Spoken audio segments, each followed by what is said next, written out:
Welcome back to the Lincoln 200 stage.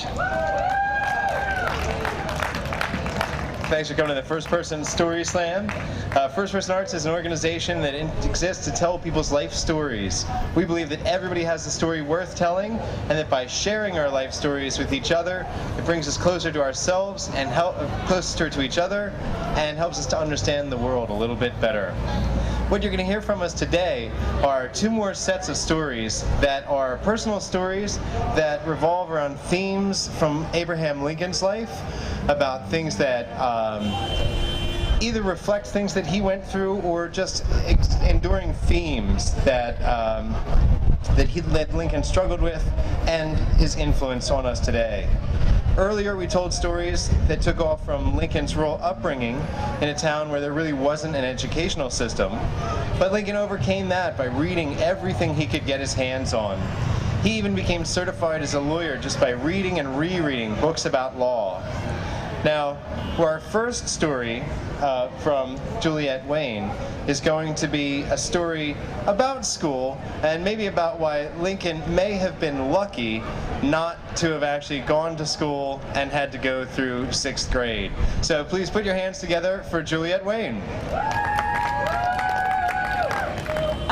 When I was, something happened between the summer of 5th grade and 6th grade where it was like I was cool in elementary school, but then like the first day of 6th grade, you know when you show up in like your cool outfit that you think is really cool, but then it seemed like over the summer every other kid like got really tall and looked more adult and knew that they were supposed to shop at like the Limited and the Gap and stuff, and I'm like, I can't even fit into like Baby Gap or whatever. I was like maybe 2 feet shorter than everyone else and maybe like 40 pounds under. I mean, there was no chest, there was no fancy adult teenage kind of looking clothing, and all the friends that I had in elementary school immediately dropped me so that they could look cool for their 7th and 8th grade friends. And so every weekend, every Friday night, there would always be a party where everyone else was invited. That was like the sleepover party of the week. And every Friday night I went food shopping with my mom, and then we went home and watched 2020. And every Friday night during 2020, the phone would ring and I would remember that it was time for them to start prank calling me. And I wasn't doing anything else anyway, so I would just stay on the phone, kind of getting like berated and made fun of while they just were at this party passing the phone around. And I always just tried to like not hang up. Just don't hang up. Don't let them get the best of you. Stay with it. Like just try and keep thinking of things to say back to them. And usually the things I was saying back, they would just make fun of me more, but I wasn't going to hang up. I was determined. So another thing that we did during 6th grade was that they organized this, it was called International Night. And what it was the entire 6th grade had to learn the dances of the world. And there was like the Tinickling, like this Polynesian dance with sticks, and like people had to like jump through them. And there was the Greek sailor dance and all these dances, and then there was the American dance. And for the American dance, they call it the disco, and it was a boy-girl partner dance to Whitney Houston's I Want to Dance with Somebody. And it was like no one wanted to do it, no one wanted to get a partner and dance to this song, but then the teachers told us, if you agree with someone to do this dance, you get out of science class for a month. And so immediately everyone was like, where's my partner? I want to do this. And I had a crush on this guy, Kevin, at the time. And I was like, he's going to be my partner. It's going to be awesome. But he already had a partner, a girl named Megan Pugash. And she had this like weird problem with her eyes where she got a note from her doctor where she got to wear sunglasses inside all the time, which I was convinced was fake, just to make herself look cooler. Like it's not enough that she has Kevin as her like dance partner. So I was partners with this other guy or whatever, and it was the dress rehearsal. and the dress rehearsal was the next day, and the night before I'm taking a shower. And when I was in 6th grade, I was a little experimental with like beauty products. I had a little peach fuzz coming in, so I just started shaving, which I regret every day now because obviously it just keeps growing back thicker, but I didn't know at the time. And another thing that I did that night was I was washing my hair, and I wanted my hair to be nice and shiny, like Davy Jones from the Monkees.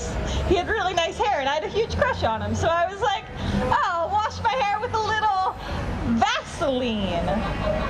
So I put like a big handful of Vaseline in my hair, and I'm like waiting for it to wash out like shampoo, and it's just not happening. I keep washing and washing and washing, and it's just staying like greasy and stuff. And I was like, okay, well, I'll sleep on it, and then tomorrow when I wake up, it'll be fine.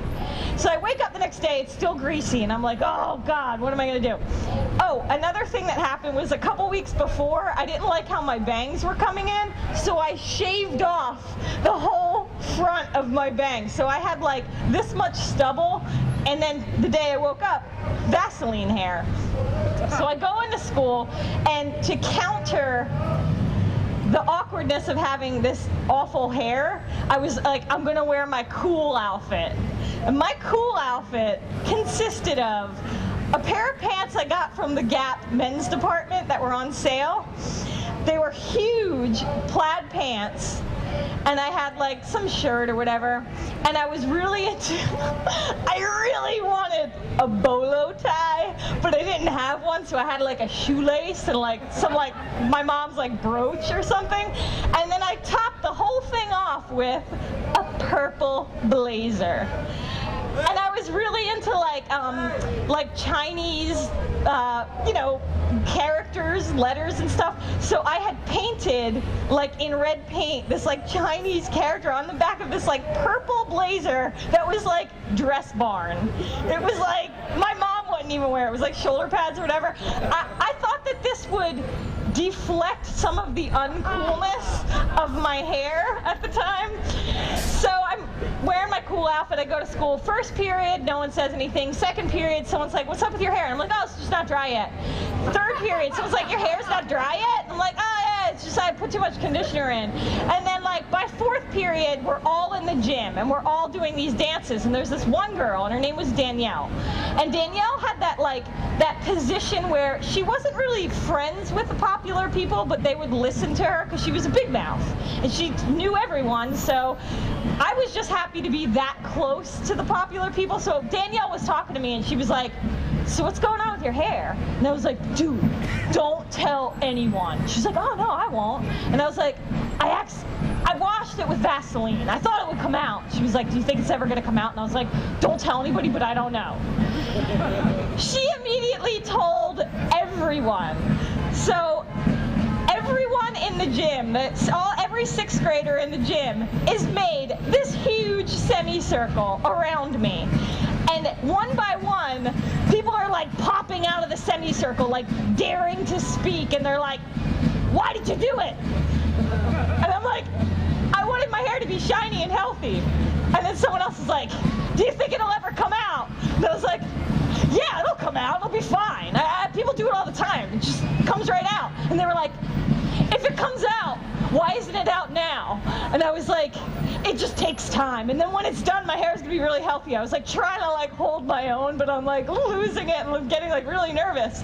And there was this kid, Marcus, who had like the Kid and Play fade. He was like the biggest bully in the sixth grade. Like picked on everyone. He did not stop. So he comes up to me and he gets this close to my face and he says something. I don't remember what it was, but I had it. I had had it with getting picked on. And there was like one of those carts that has basketballs on it.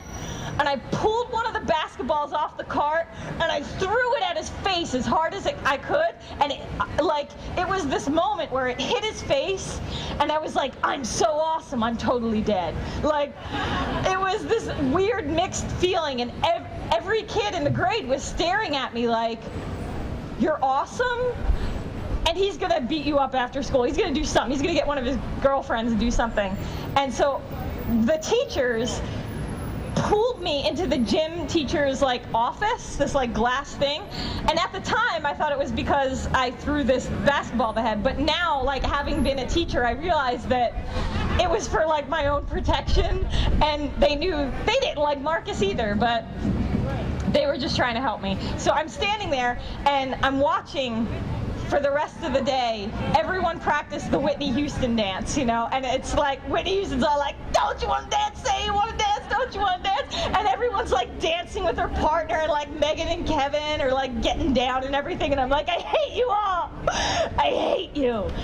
So eventually I kind of grew out of that little awkward phase a little bit, and I started to assimilate and dress like everyone else and say what everyone else talked about and kind of be myself a lot less. And eventually people believed it, and I got to be class president, which I thought was like the highest thing. Like, you're class president, you're it, you know, that you're popular, you're cool. And I remember being at a slumber party now in 8th grade, class president, I'm friends with all the popular kids, and they started prank calling all these kids, and they're passing the phone around, they're saying all this stuff, and I realized how you're not happy from what you get, you're happy from getting there. And you kind of think sometimes if maybe the people who are elected president maybe have this moment where they're like, I worked towards this my whole life, and it sucks. Thank you.